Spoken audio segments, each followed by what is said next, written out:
এই সরকার মনোজিতদের খুঁজে পায় না।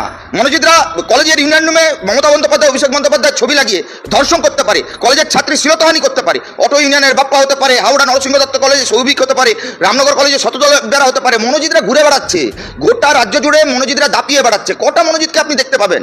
আমরা তো তালিকা বের করেছি একের পর এক কলেজ। আমরা বলেছি কলেজ থেকেই বহিরাগতদের বের করতে হবে।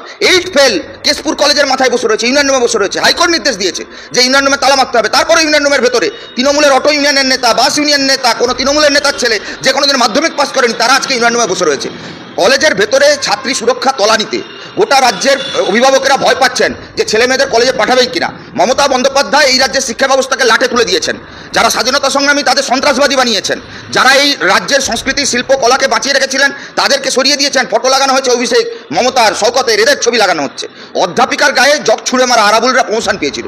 বোমবাদা শওকত এমএলএ হয়েছে, তাকে আরও বেশি দায়িত্ব দেওয়া হয়েছে, তাদেরকে প্রশংসা করা হয়েছে। এতেই সরকারের দৃষ্টিভঙ্গি খুব পরিষ্কার। সরকার চায় না এই রাজ্যে উপযুক্ত, স্বচ্ছ, সৎভাবে নিরপেক্ষভাবে নিয়োগ প্রক্রিয়া হোক। সরকার চায় না এসএসসি মাদ্রাসার পরীক্ষা হোক।